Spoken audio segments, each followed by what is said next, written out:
Bonjour à tous, priorité au direct sur KTO. Nous sommes à nouveau en liaison avec Cotonou, la capitale économique et politique du Bénin. Le Bénin, le pays foulé, la terre foulée par Benoît XVI depuis hier pour un voyage très important où Benoît XVI va remettre demain une espèce de feuille de route pour la vie de l'Église dans les 10 prochaines années, 10-15 prochaines années. C'est l'exhortation post-synodale après la deuxième assemblée du synode des évêques pour l'Afrique qui s'est tenue à Rome il y a 2 ans. Benoît XVI remet cette feuille de route en ayant écouté toutes les propositions faites par les pères synodaux durant ce synode. Alors nous nous trouvons au cœur du palais présidentiel béninois. Le pape Benoît XVI a été accueilli il y a quelques minutes par le président Thomas Boni Yayi que nous voyons aux côtés du Saint-Père. Il a accueilli le pape, il l'a conduit dans cette grande salle du peuple, selon le nom officiel de cette salle, qui se trouve au cœur de cet immense palais présidentiel qui a commencé à être construit au moment de l'indépendance du pays à partir des années 1960 et qui continue à avoir de nombreux travaux de rénovation, du neuf aussi, puisque tout à l'heure Benoît XVI sera accueilli dans les nouveaux bureaux du palais présidentiel après cette rencontre. Alors cette salle, cette grande salle du peuple peut réunir 3000 personnes.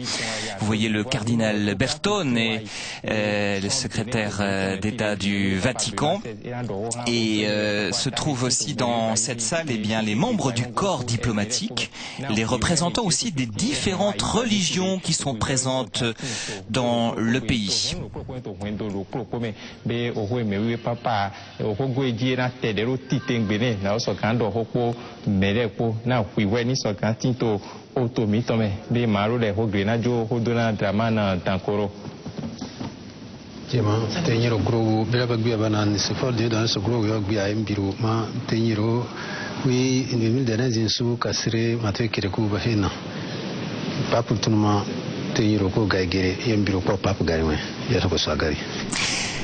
Merci beaucoup. Alors les relations diplomatiques entre le Bénin et le Saint-Siège ont 40 ans d'existence.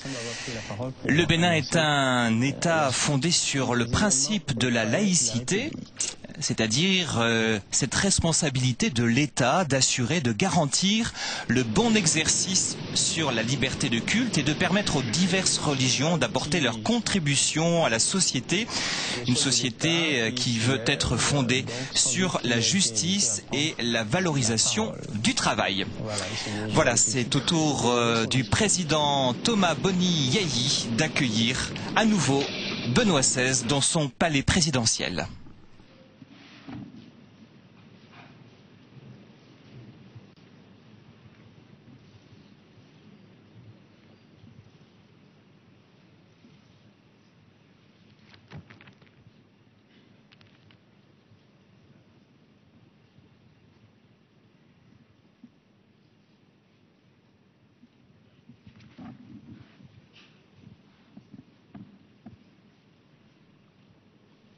Saint-Père,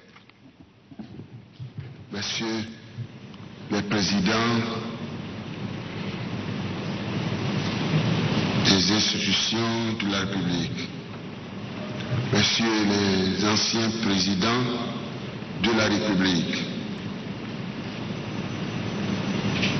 Monsieur le Premier ministre, Mesdames, Messieurs les membres du gouvernement, Mesdames, Messieurs les membres du corps diplomatique,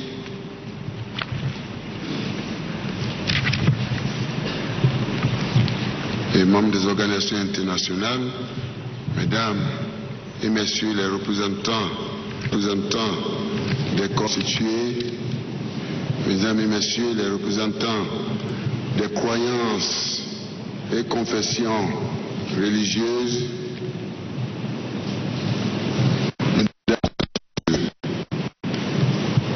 je voudrais avant tout renouveler les chaleureuses salutations et souhaits de bienvenue du peuple béninois en votre sainteté, Pape Benoît XVI, et vous dire toute notre reconnaissance pour l'immense honneur que vous nous faites en venant nous rendre visite ici à la présidence de la République, au lieu symbolisant l'unité des filles et fils de la nation béninoise. La présente rencontre avec les corps constitués du Bénin offre un cadre privilégié d'échange sur les grands problèmes de société qui interpellent nos consciences et nous rappellent nos devoirs et nos obligations de citoyens et de créatures du Père Céleste, notre Dieu. Très saint Père, les pays africains, comme mon pays, le Bénin, que vous visitez depuis hier, s'efforcent de puiser dans la tradition chrétienne l'inspiration nécessaire pour réaliser les mutations profondes dans les domaines politiques, économiques, social et culturel. C'est pourquoi j'ai placé mon second et dernier mandat présidentiel sous le signe de la refondation qui a pour finalité la restauration des valeurs morales, éthiques et spirituelles. Elle est fondée sur les piliers de la bonne gouvernance politique, économique et sociale, de la justice, de l'équité, du respect du bien public, de l'amour de notre patrie, du dialogue interreligieux, du dialogue social et de l'amour du prochain ainsi que de la lutte contre la corruption. Très saint Père, mon pays, le Bénin, s'associe aux autres pays pour lancer un vibrant appel en vue de l'instauration d'une meilleure gouvernance mondiale des affaires pour l'avènement d'un monde nouveau, né de nouveau, un monde de paix, de sécurité, de justice, de développement, de modernisation, de progrès, de prospérité partagée. En outre, elle vise l'intensification de la création de la richesse en vue de l'éradication de la pauvreté et de la misère. La culture de ces valeurs, Saint-Père, très Saint-Père, qui faisait la fierté de notre peuple, est indispensable pour bâtir une nation unie, riche et prospère, débarrassée des affres de la pauvreté endémique. Pour la réalisation de ces légitimes aspirations, je voudrais savoir pouvoir compter sur le précieux concours de l'Église, des autres croyances et confessions religieuses, ainsi que des institutions de la République et des corps constitués ici présents qui jouent un rôle de veille et d'avant-garde. Très saint Père, La présente visite de votre sainteté au Bénin nous aidera à renforcer cette dynamique dans le souci de la recherche d'aspirations nouvelles.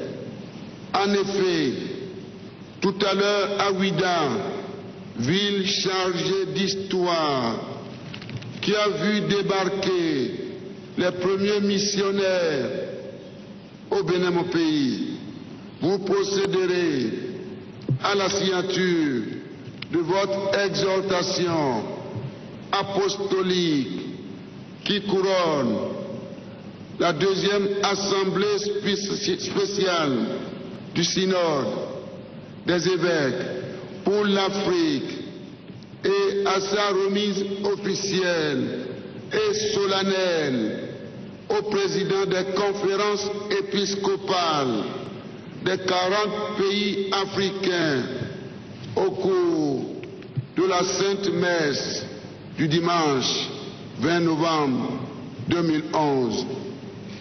Ouidah, le Bénin et l'Afrique accueilleront cette exhortation comme la volonté de l'Église de poursuivre sa mission de réconciliation, de justice, de paix, de fraternité, de partage et d'amour pour que naisse une Afrique nouvelle dans un monde nouveau. Très Saint-Père, je suis persuadé que votre séjour dans notre pays contribuera à l'enracinement de ces valeurs et au renforcement du dialogue interreligieux en Afrique et dans le monde. Permettez-moi d'exprimer à nouveau à votre sainteté mon immense gratitude pour l'attention qu'elle accorde aux problèmes de notre cher continent, l'Afrique. Vive le Bénin, vive le Saint-Siège, vive l'Afrique. Que Dieu vous bénisse. Je vous remercie.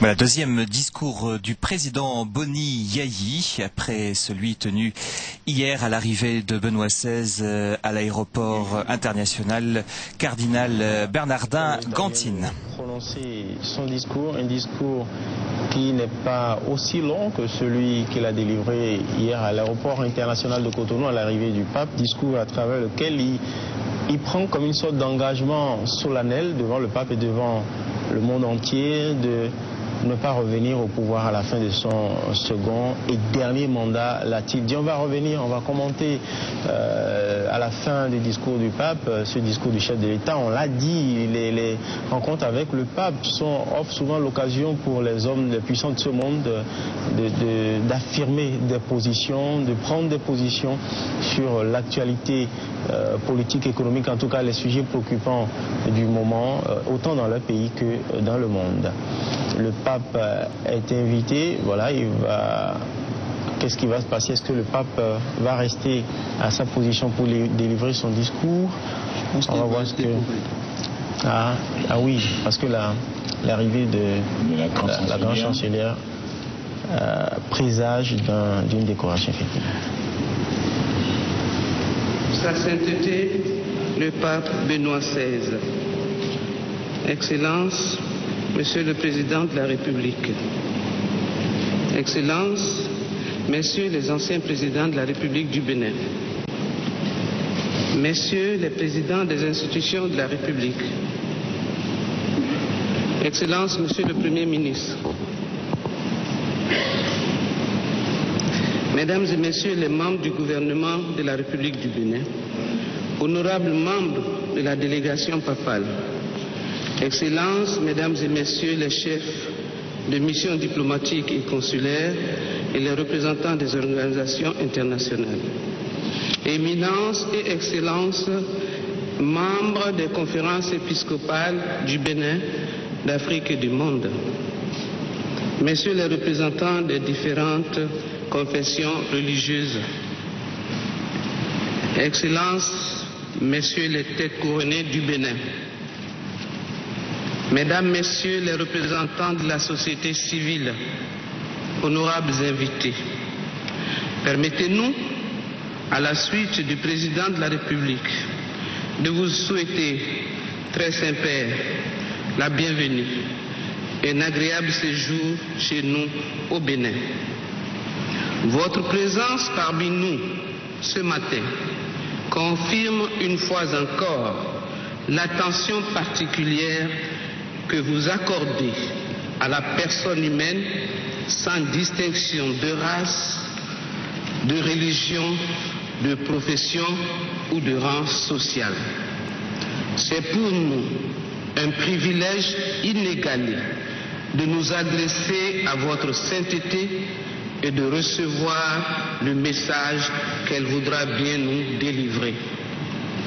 L'Assemblée ici réunie est constituée, outre le corps diplomatique, des membres des institutions de la République, de ceux du gouvernement ainsi que des représentants des confessions religieuses, de la société civile, y compris les chefferies traditionnelles. Très Saint-Père, le Bénin est un pays qui aspire à la paix. Les différentes communautés qui y vivent en toute quiétude depuis plusieurs générations s'efforcent d'œuvrer au rythme des années à son développement, au cœur des événements dont elles sont les acteurs ou les témoins. La conférence nationale des forces vives de la nation de février 1990, voulue par les autorités de l'époque, reste à nos yeux l'illustration de cette détermination à régler les crises par le dialogue et la recherche du consensus.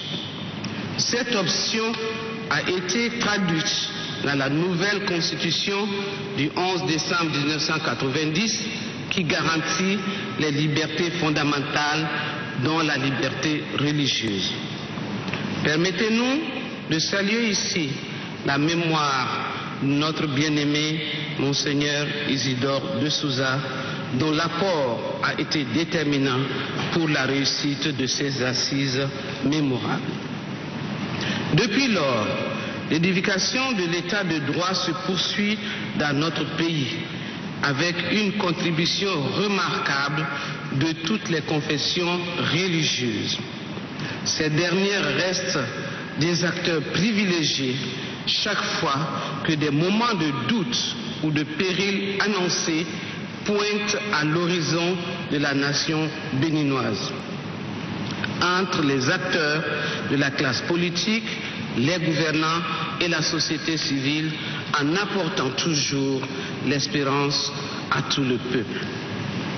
Très Saint-Père, les institutions de la République et les diverses composantes de notre société s'efforcent de trouver, chacun selon ses moyens, les repères et ressorts nécessaires pour assurer un développement durable du pays en luttant contre la pauvreté et la faim. Cependant, les crises successives, dont certaines sont étrangères à notre pays, viennent durement fragiliser les efforts et sacrifices consentis par notre peuple ces dernières années dans sa marche vers l'atteinte des objectifs du millénaire pour le développement, les OMD. S'agissant particulièrement des OMD, Très Saint-Père, vous conviendrez certainement avec nous, au regard du chemin parcouru depuis leur publication en 2001 par le secrétaire général des Nations Unies, que la personne humaine, dans son développement intégral, doit être placée au cœur de la réalisation de ces objectifs. C'est le lieu de saluer la clairvoyance de votre sainteté et ses efforts en vue d'accompagner l'Afrique dans ses luttes et de défendre sa cause avec tout le poids de votre autorité morale. Pour nous, vous êtes un ami authentique de l'Afrique et des Africains et nous vous en remercions très sincèrement. Très Saint-Père. Très Saint-Père. Très Saint-Père. Le deuxième synode spécial des évêques pour l'Afrique de 2009, dont le thème est, je cite, l'Église en Afrique au service de la réconciliation, de la justice et de la paix. Vous êtes le sel de la terre, vous êtes la lumière du monde. Fin de citation.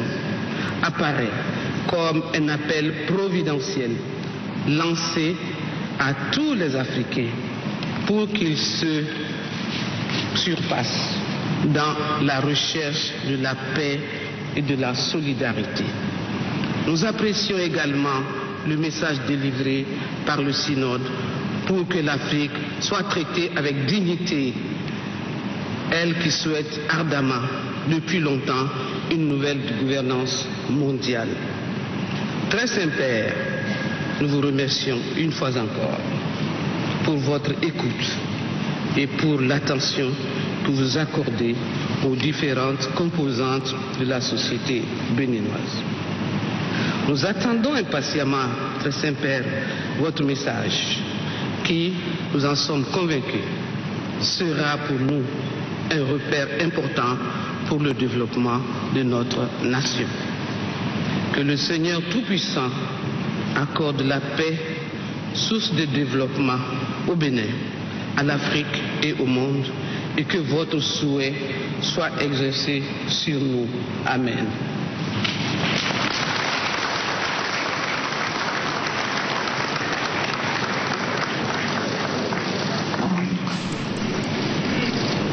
Voilà, c'était le discours de la grande chancelière du Bénin qui a été nommée par le président du Bénin au cours du dernier gouvernement il y a quelques mois.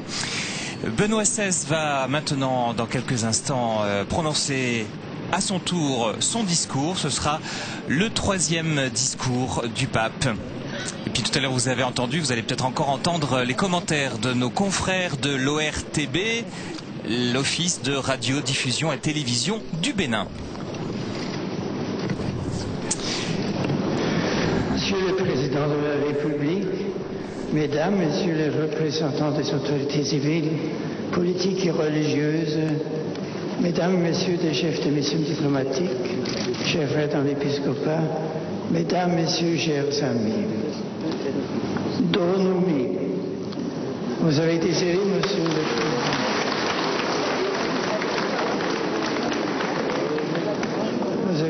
Monsieur le Président, m'offrir l'occasion de cette rencontre devant une assemblée prestigieuse de personnalités. C'est un privilège que j'ai apprécié. Je vous remercie de grand cœur pour les aimables paroles que vous venez de m'adresser au nom de l'ensemble du peuple béninois. Je remercie également Madame la représentante éco-constituée pour ces mots de bienvenue. Je forme le vœu le meilleur à l'intention de toutes les personnalités présentes qui sont des acteurs de premier ordre et à différents niveaux de la vie nationale béninoise. Souvent, dans mes interventions antérieures, j'ai uni au mot Afrique celui d'espérance. Je l'ai fait à Luanda voici 2 ans et déjà dans un contexte synodal. Le mot espérance figure d'ailleurs plusieurs fois dans l'exhortation apostolique post-synodale Africae que je vais signer tout à l'heure. Lorsque je dis que l'Afrique est le continent de l'espérance, je ne fais pas de la rhétorique facile, mais j'exprime tout simplement une conviction personnelle qui est également celle de l'Église. Trop souvent, notre esprit s'arrête à des préjugés ou à des images qui donnent de la réalité africaine une vision négative issue d'une analyse chagrine. Il est toujours tentant de nous souligner ce qui ne va pas. Mieux encore, il est facile de prendre le ton sentencieux du moralisateur ou de l'expert qui impose ses conclusions ou propose, en fin de compte, peu de solutions adaptées. Il est tout aussi tentant d'analyser les réalités africaines à la manière d'un ethnologue curieux, ou comme celui qui ne voit en elles qu'un énorme réservoir énergétique, minéral, agricole et humain, facilement exploitable pour des intérêts souvent peu nobles. Ce sont là des visions réductrices et irrespectueuses qui aboutissent à une josification peu convenable de l'Afrique et des habitants. J'ai conscience que les mots n'ont pas partout le même sens, mais celui d'espérance varie peu selon les cultures. Il y a quelques années déjà, j'ai consacré une lettre encyclique à l'espérance chrétienne. Parler de l'espérance, c'est parler de l'avenir et donc de Dieu. L'avenir s'enracine dans le passé et le présent. Le passé, nous le connaissons bien, regrettant ses échecs et saluant ses réalisations positives. Le présent, nous le vivons comme nous le pouvons, au mieux j'espère, et avec l'aide de Dieu. C'est sur ce terreau composé de multiples éléments contradictoires et complémentaires qu'il s'agit de construire avec l'aide de Dieu. Chers amis, je voudrais lire à la lumière de cette espérance qui doit nous animer deux réalités africaines qui sont une actualité. La première se réfère plutôt de manière générale à la vie sociopolitique et économique du continent. La seconde, au dialogue sociopolitique et économique du continent. La seconde, au dialogue interreligieux. Ces réalités nous intéressent tous car notre siècle semble naître dans la douleur et avoir du mal à faire grandir l'espérance dans ces deux domaines particuliers.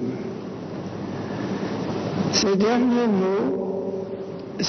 mois, de nombreux peuples ont manifesté leur désir de liberté, leur besoin de sécurité matérielle et leur volonté de vivre harmonieusement dans la différence des ethnies et des religions.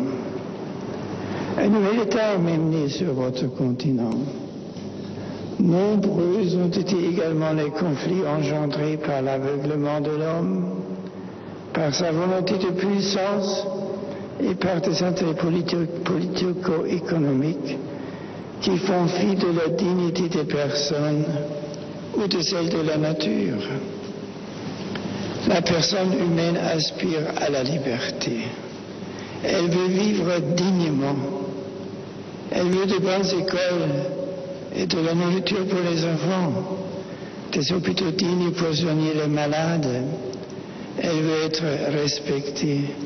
Elle revendique une gouvernance limpide qui ne confond pas l'intérêt privé avec l'intérêt général. Et plus que tout, elle veut la paix et la justice. En ce moment, il y a trop de scandales et d'injustices, trop de corruption, d'avidité, trop de mépris, de mensonges, trop de violences qui conduisent à la misère et à la mort. Ces mots affligent certes votre continent, mais également le reste du monde. Chaque peuple veut comprendre les choix politiques et économiques qui sont faits en son nom. Il saisit la manipulation et sa revanche est parfois violente. Il veut participer à la bonne gouvernance. Nous savons qu'aucun régime politique humain n'est idéal. qu'aucun choix économique n'est neutre, mais ils doivent toujours servir le bien commun. Nous nous trouvons donc en face d'une revendication légitime qui touche tous les pays, pour plus de dignité et surtout pour plus d'humanité. L'homme veut que son humanité soit respectée et promue. Les responsables politiques et économiques des pays se trouvent placés devant des décisions déterminantes et des choix qu'ils ne peuvent plus éviter. De cette tribune, je lance un appel à tous les responsables politiques et économiques des pays africains et du reste du monde. Ne privez pas vos peuples de l'espérance. Ne les amputez pas de leur avenir en mutilant leur présent. Ayez une approche éthique courageuse de vos responsabilités. Et si vous êtes croyant, priez Dieu de vous accorder la sagesse. Cette sagesse vous fera comprendre qu'étant les promoteurs de l'avenir de vos peuples, il faut devenir de vrais serviteurs de l'espérance. Il n'est pas facile de vivre la condition de serviteur, de rester intègre parmi les courants d'opinion et les intérêts puissants. Le pouvoir, quel qu'il soit, aveugle avec facilité, surtout lorsque sont en jeu des intérêts privés, familiaux, ethniques ou religieux. Dieu seul purifie les cœurs et les intentions. L'Église n'apporte aucune solution technique et n'impose aucune solution politique. Elle répète, n'ayez pas peur. L'humanité n'est pas seule face aux défis du monde. Dieu est présent. C'est là un message d'espérance, une espérance génératrice d'énergie qui stimule l'intelligence et donne à la volonté tous au dynamisme. Un ancien archevêque de Toulouse, le cardinal Saliège, disait « Espérer, ce n'est pas abandonner, c'est redoubler d'activité. » L'Église accompagne l'État dans sa mission. Elle veut être comme l'âme de ce corps, en lui indiquant inlassablement l'essentiel, Dieu et l'homme. Elle désire accomplir ouvertement et sans crainte cette tâche immense de celle qui éduque et soigne, surtout de celle qui prie sans cesse, qui montre où est Dieu et où est l'homme véritable. Le désespoir est individualiste. L'espérance est communion. N'est-ce pas là une voie splendide qui nous est proposée? J'invite tous les responsables politiques et économiques, ainsi que le monde universitaire et celui de la culture. Soyez vous aussi des aimeurs d'espérance. Je voudrais maintenant aborder le second point, celui du dialogue interreligieux. Il ne me semble pas nécessaire de rappeler les récents conflits nés au nom de Dieu et les morts donnés au nom de celui qui est la vie. Toute personne de bon sens comprend qu'il faut toujours promouvoir la coopération sereine et respectueuse des diversités culturelles et religieuses. Le vrai dialogue interreligieux rejette la vérité humainement égocentrique, car la seule et unique vérité est en Dieu. Dieu est la vérité. De ce fait, aucune religion, aucune culture ne peut justifier l'appel ou le recours à l'intolérance ou à la violence. L'agressivité est une forme relationnelle assez archaïque qui fait appel à des instincts faciles et peu nobles. Utiliser les paroles révélées, les Écritures saintes, le nom de Dieu, pour justifier nos intérêts, nos politiques si facilement accommodantes, où la violence est une faute très grave. Je ne peux connaître l'autre que si je me connais moi-même. Je ne peux l'aimer que si je m'aime moi-même.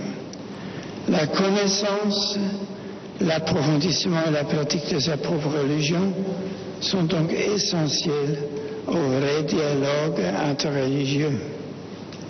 Celui-ci ne peut que commencer par la prière personnelle sincère de celui qui désire dialoguer, qu'il se retire dans le secret de sa chambre intérieure pour demander à Dieu la purification du raisonnement et la bénédiction pour la rencontre désirée.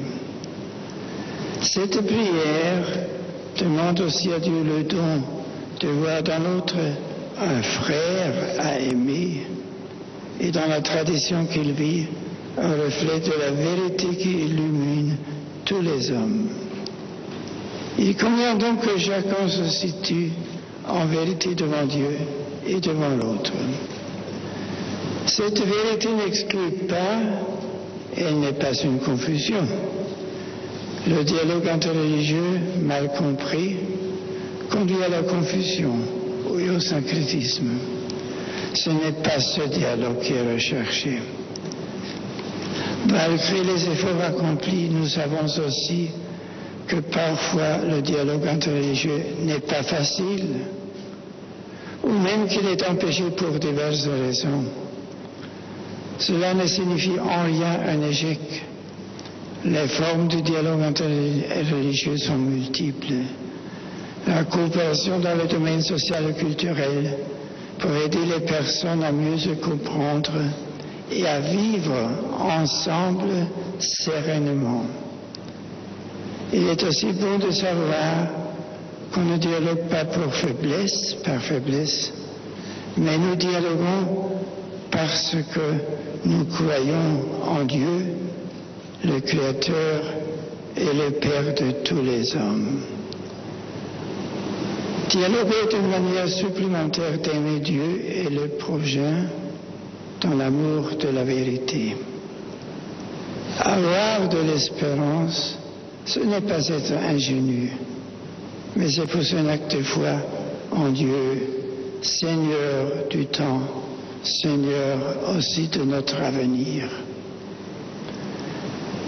L'Église catholique met ici en œuvre l'une des intuitions du Concile Vatican II, celle de favoriser les relations amicales entre elle et les membres des religions non chrétiennes. Depuis des décennies, le Conseil pontifical dans la gestion tisse des liens, multiplie les rencontres et publie régulièrement des documents pour favoriser un tel dialogue. L'Église tente de la sorte de réparer la confusion des langues et la dispersion des cœurs née du péché de Babel. Je salue tous les responsables religieux qui ont eu l'amabilité de venir ici me rencontrer. Je veux les assurer, ainsi que ceux des autres pays africains, que le dialogue offert par l'Église catholique vient du cœur. Je les encourage à promouvoir, surtout parmi les jeunes, une pédagogie du dialogue, afin qu'ils découvrent que la conscience de chacun est un sanctuaire à respecter et que la dimension spirituelle construit la fraternité. La vraie foi conduit invariablement à l'amour. C'est dans cet esprit que je vous invite tous à l'espérance. Ces considérations générales s'appliquent de façon particulière à l'Afrique. Sur votre continent, nombreuses sont les familles dont les membres professent des croyances différentes, et pourtant les familles restent unies. Cette unité n'est pas seulement voulue par la culture, mais c'est une unité cimentée par l'affection fraternelle. Il y a naturellement parfois des échecs, mais aussi beaucoup de réussites. Dans ce domaine particulier, l'Afrique peut fournir à tous matière à réflexion et être ainsi une source d'espérance. Pour finir, je voudrais utiliser l'image de la main. 5 doigts la composent. Ils sont bien différents. Chacun d'eux pourtant est essentiel et leur unité forme la main.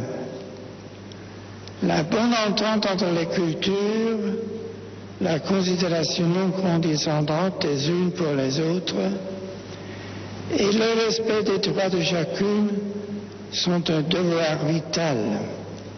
Il faut l'enseigner à tous les fidèles des diverses religions. La haine est un échec, l'indifférence une impasse et le dialogue une ouverture. N'est-ce pas là un beau terrain où seront semées des graines d'espérance? Tendre la main signifie espérer pour arriver dans ce second temps à aimer. Quoi de plus beau qu'une main tendue? Elle a été voulue par Dieu pour offrir et recevoir. Dieu n'a pas voulu qu'elle tue ou qu'elle fasse souffrir, mais qu'elle soigne et qu'elle aide à vivre. À côté du cœur et de l'intelligence, la main peut devenir elle aussi un instrument de dialogue. Elle peut faire fleurir l'espérance, surtout lorsque l'intelligence palpite et que le cœur trébuche. Selon nos saintes écritures, 3 symboles décrivent l'espérance pour les chrétiens. Le casque, car il protège du découragement, l'encre sûre et solide qui fixe en Dieu, et la lampe qui permet d'attendre l'aurore d'un jour nouveau. Avoir peur, douter et craindre, s'installer dans la présence en Dieu, encore n'avoir rien à attendre, sont autant d'attitudes étrangères à la foi chrétienne. Et je crois à toute autre croyance en Dieu. La foi vit le présent, mais attend les biens futurs. Dieu est dans notre présent, mais il vient aussi de l'avenir, lieu de l'espérance. La dilatation du cœur est non seulement l'espérance en Dieu, mais aussi l'ouverture au souci des réalités corporelles et temporelles pour glorifier Dieu. À la suite de Pierre, dont je suis le successeur, je souhaite que votre foi et votre espérance soient en Dieu. C'est là le vœu que je formule pour l'Afrique tout entière, elle qui m'est si chère. Aie confiance, Afrique, et lève-toi. Le Seigneur t'appelle. Que Dieu vous bénisse. Merci.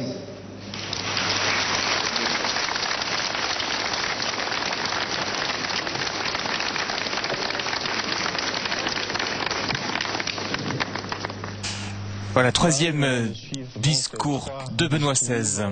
Dans le dernier, celui délivré que vous venez de suivre, délivré par le pape, précédé dans un premier temps par le chef de l'État, qui a fait une grande annonce qui, visiblement, doit pouvoir mettre fin à un certain nombre de polémiques et des soupçons portés sur son éventuel désir de revenir au pouvoir à la fin de son second mandat. Eh bien, exit, le chef de l'État a indiqué devant le pape et face au monde que ce dernier est son second et effectivement dernier mandat. Et puis ensuite, le discours de la grande chancelière qui est intervenue au nom des corps constitués, la grande chancelière qui a dit de Benoît XVI qu'il est un ami sincère de l'Afrique et espère que le pape et l'Église catholique s'attacheront à défendre la dignité de l'Afrique. Et justement, le pape a axé ses messages sur 4 principaux axes: espérance, dignité, dialogue et foi. Espérance, c'est pour lui une sorte de conviction et non juste un exercice de rhétorique. Il pense et croit fermement que l'Afrique est une terre d'espérance. Le pape qui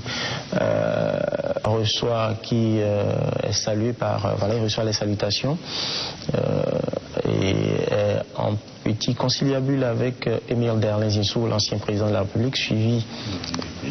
Voilà. Comment? L'actuel doyen des présidents. L'actuel doyen des présidents, bien sûr. Des anciens présidents. Des anciens, oui. Anciens présidents. Donc le pape qui est convaincu que l'Afrique est une terre d'espérance, conviction nourrie par ce qu'il considère comme les richesses de ce continent, qui sont comme une sorte de qui offre au continent la garantie, au continent africain, la garantie de pouvoir construire son salut, son redressement économique et surtout la dignité de l'homme noir, un peu comme en réponse à cette sorte d'appel lancé par la grande chancelière dans son petit discours. Le pape a annoncé son attachement au respect de la dignité humaine et insisté sur la responsabilité des responsables, des leaders politiques dans toute leur prise de décision, autant politique qu'économique, pour le respect de la dignité de l'homme noir. Dialogue interreligieux, il est revenu là-dessus en considérant que les autres religions sont des sanctuaires spirituels à respecter, mais récuse cette sorte de ce qu'il appelle confusion qui consisterait à pratiquer le syncrétisme dans la veine.